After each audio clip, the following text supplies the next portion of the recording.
Sawa. Sasa wewe ni kama guest kwa hii na mimi pia ni guest kwa hii. So one question for your guest. What do you do for a living? Those are the most common question asked by everyone. Like everybody nakwagani. So what is your name and what do you do for a living? You haven't told me to ask you a unique question. You've just basically asked me to ask you a question, and I did. What you were supposed to do, you were supposed to answer my question.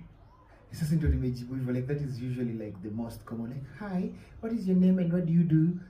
Is that an answer?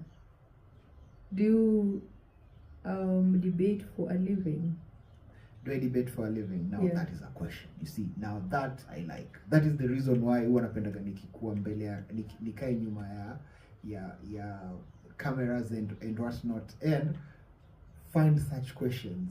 So do you debate for a living? I don't debate for a living. What do you do for a living? What I do for a living. Is it now that I like? That's a question. Wait, give me a minute. Nipatie dakika zangu 7 ni cook, niko kitchen sasa inapika. Mimi ni yule msee mwenye mind yangu lazima ikuwe boggled na Google. Google has to boggle my mind for me to answer hiyo kitu.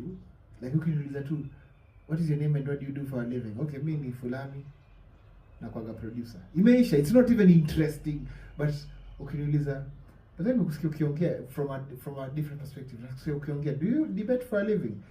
Now, there you've caught me, like inakuwa like sasa interesting.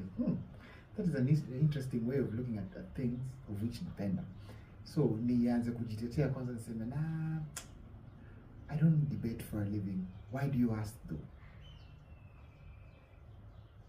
I have asked because I asked you a question earlier. What do you do for a living?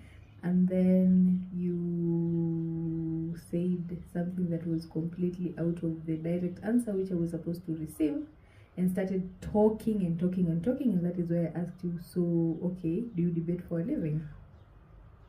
I get your point. I get where you're coming from. But I want you to see it appear from my side. Which the side that I'm talking about is, imagine hii conversation see 30 seconds oriented. It may take more than 30 seconds. Kuuliza tu kitu kimoja may take more than 30 seconds. So I feel having different ways of asking questions pia ina build hiyo to have a conversation, kwa sababu conversation nowadays are boring. Ndio maana watu, what do you do for a living? Yeah, I'm Fulani, I'm a producer. Okay, and you? I'm a photographer.